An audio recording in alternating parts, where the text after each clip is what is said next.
I'm Peter Martin with New Hampshire Issues. Today I'm with Jerry Thibodeau.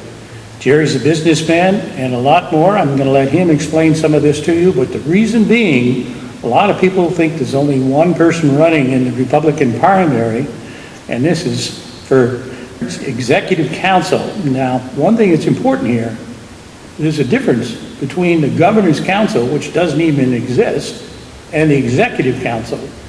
And Jerry, let me let you bring this forth. What are the signs you've been seeing out there on the road, and why is this important?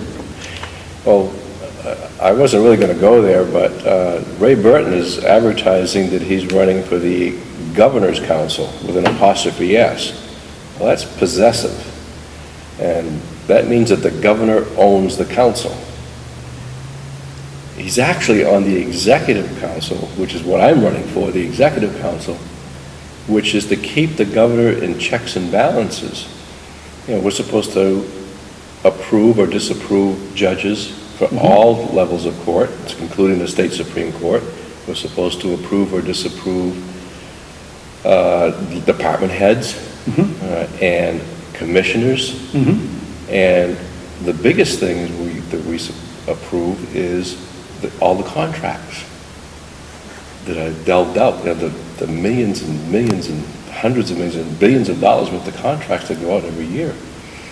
And if you're not prudent, and if you think that you're there to just rubber stamp the governor, There's a problem. You have a big problem.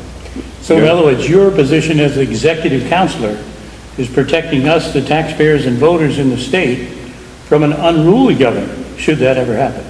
Like we've been having for the last 8 years. Now, we've been in a recession. Has spending been checked and balanced? Or? Absolutely not. According to the top economists in the country, we're in the 4th year of a 10-year recession. But you have to remember also that they've also predicted 9 of the last 3 recessions. So you have to take it with a little grain of salt.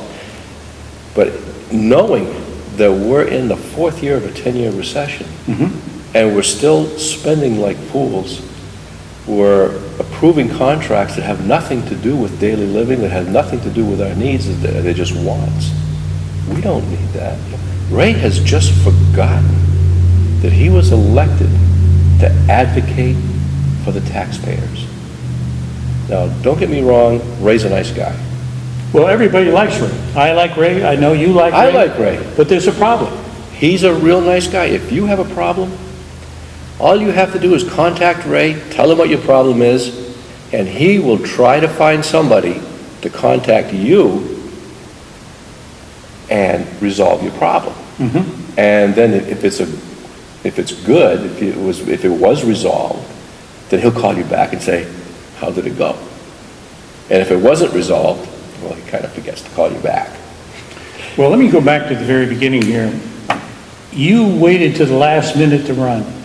And that's kind of difficult because I've seen articles that says this is like David running against Goliath. And in this case, it's very difficult because it comes down to your core values of why you decided to challenge Ray after you supported him for 30 years. Well, 34 years to be exact. Okay. And, Ray is just, I've been complaining to Ray for years. Ray, why did you vote on this? We don't need that. Why do we need to spend that $4 million? Why do we need to spend that $20 million? And Ray would say, well, nobody else is complaining. Well, Ray, why did you vote for that person, for that court? You know, they're not ready to be promoted to or brought to a court as a judge. Well, I can't hear anybody else complaining. And it wasn't true. There were other people that were complaining. You know, Peter, I really tossed and turned over this, bouncing it back and forth for about 3 months. And finally, you know, you have to register, you have to file at the Secretary of State's office. Right. You don't do that at a town. So the last day in the afternoon, I'm walking the halls of the State House, and do I do this, do I not do this? And anybody who knows me, that when I decide to do something, I have tunnel vision, and that's what I do.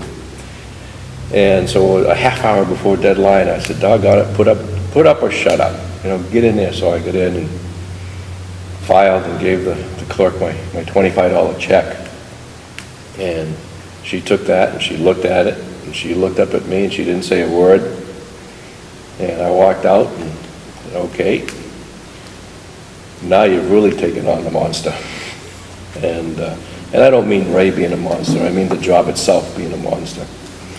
And we went from there. That night or the night after, Ray was having his Mount Washington fundraiser over at a Mount Washington hotel when he got word. And I had several friends over there, and they came back and told me that Ray said, I did not have the right to run against him. Say that again. Thibodeau does not have the right to run against Ray Burton for the executive council in District 1, is what was said. Well, I've known you for over 20 years, and I've watched you be on boards. I've been on boards with you before, and I've seen your business and so many things. I think you, the public, needs to understand exactly who Jerry Thibodeau is. And well, it went even further than that. The following week, almost to the day, we were speaking to a group of people, and he gets up and says, Jerry Thibodeau is not qualified. so he's literally going out there and saying that to the public? I'm not qualified to run for the executive council. He said it. And I've got over 50 people who were standing there and heard that. So what am I really qualified to do? Let's see, I've been married for 44 years. I have a great wife, thank you very much. She's putting up with me. 2 kids, 5 grandkids. Started my own business 25 years ago with the change in my pocket. I grew it to a $10 million business. Pay taxes. I pay workers' comp, pay liability insurance. You know, some years I had workers' comp bills as high as $500,000. And my signature was on the front of those checks and not on the back of those checks. I negotiated contracts for 24 years with the unions. You know, we did an awful lot of work down in Boston and New York and places in between, and you had to be a union company in order to do business, to do projects in those areas. So for 24 years, I negotiated with the Carpenters Union for Maine, New Hampshire, Vermont, the Boston area, Eastern Mass. And when you sit down on the side of management and you listen to some of the ridiculous demands that these people have, some of these negotiations went on for weeks. And you just had to put a halt to them. And there was just no way we could let foolishness take over. So I'm comfortable negotiating with anybody. In my business, I had between 350 and 450 contracts that I had to read and negotiate. You get to learn the contracts pretty good. You get to learn where all the pitfalls are. And you go to them right away. You scan the rest of the contracts, and they're pretty much vanilla. And so you know what you're up against, but it's the fine print that you have to watch out for. You don't want to get yourself stuck into something that you don't know anything about, or that you do not want to be responsible for.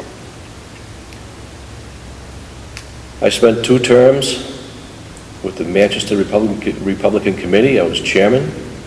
In those 2 terms, we raised over $114,000 to elect Republicans.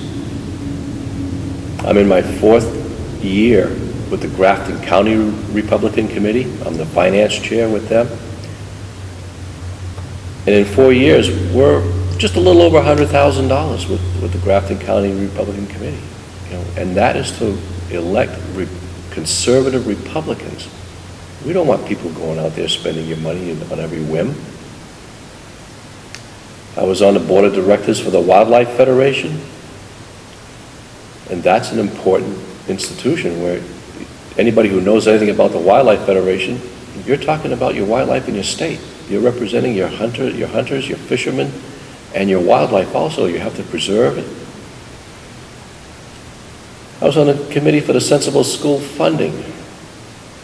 That was back in the Governor Gene Shaheen era. That's when they had the Blue Ribbon Commission.